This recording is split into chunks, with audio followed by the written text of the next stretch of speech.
Welcome back to the Lemon Factor. I'm Chad, and today is our last video with our Greddy Supreme SP exhaust on our ND Mazda Miata. So we've been testing this car out for the past year. Haven't put as many miles on the car as I would have liked given our situation with COVID, but I believe I have driven this car enough to come to a conclusion on how I feel about it. Now remember, we've tested this both with the axle back just installed, and then later on we installed the mid-pipe. We tested it for sound, peak decibel. I took you through a couple videos and sound clips of the car on the highway, around town, cold start up, the sound with the car warmed up. We then put the car on the dyno twice to see how much horsepower we would gain with just the axle back, and then with the axle back and the mid-pipe included. And if you haven't taken a look at all those videos, go to the channel, take a look at what's provided. I'll leave some of the links in the description below, but we have a lot of content on this Greddy Supreme SP exhaust. And while I have mixed feelings about moving on from this, I have learned a lot. So if you're interested in hearing my final thoughts on the Greddy Supreme SP exhaust, especially before we move on to installing the Goodwin Racing RoadsterSport Super Street, then stay tuned.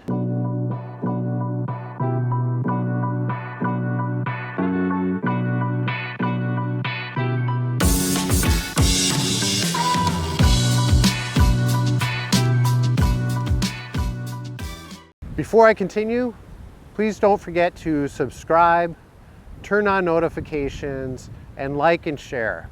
If you're interested in modifying or learning about modifying the ND Mazda Miata, we have our 2019 Mazda MX-5 Miata RF that I'm always doing modifications on, taking you through the how-to and giving you my opinions. Right. So my final opinion on the Greddy Supreme SP. First, I want to talk about the quality of the materials, quality of the product itself. It is a beautiful exhaust.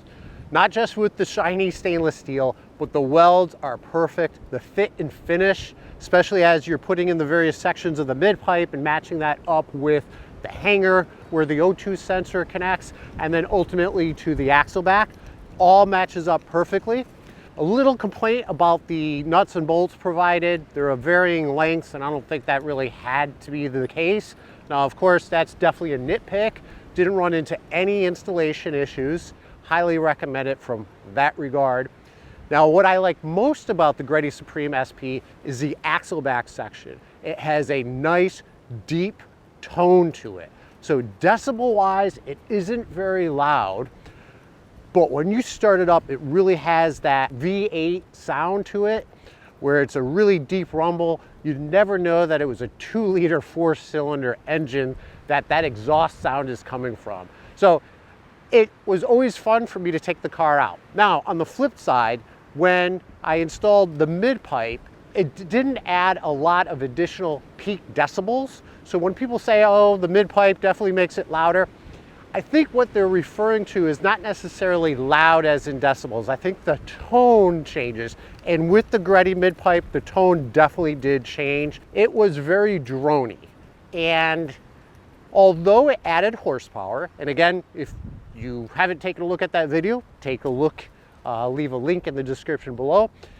Even though I added horsepower consistently across the power band, I don't know for me personally if it was worth it. It was a little too droney for my taste. It reminded me of the old Honda Civics from the late 90s, early 2000s. It was just too much of the wrong tone.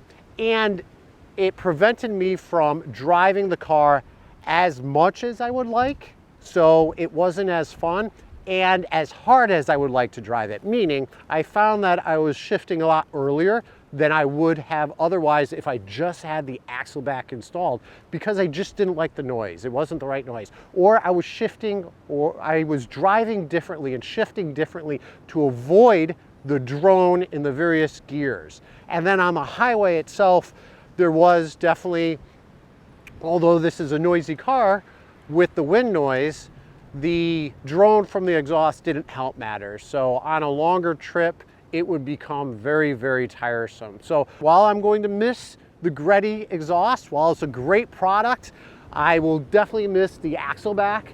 I won't miss the midpipe as much, but for those of you who are looking for every horsepower to gain, it did add additional horsepower. If you are forced induction, whether that's turbo or a supercharger, I really think that this would help a lot, being a larger diameter and coming from the header all the way back.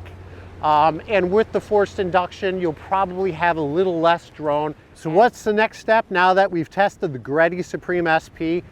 It's moving on to the Goodwin Racing RoadsterSport Super Straight single tip exhaust. So I'm going to install that. I'm not going to take you through the full install video. The install is going to be very similar to the Greddy. If there are differences, I will notate that, but in my next video, I'll go through the sound measurements, I'll go through my initial thoughts, and like I said, any variances in installing the exhaust. But with that said, I hope you've enjoyed the series. I hope you've enjoyed learning about the Greddy Supreme SP. And for those of you who are interested in learning about the Goodwin Racing exhaust, and especially how it compares to stock from sound quality, and how the Goodwin Racing compares to the Greddy from a power perspective, do they offer the same power gains or are they different? Then you'll want to subscribe and stay tuned. So thank you for joining, and until next time.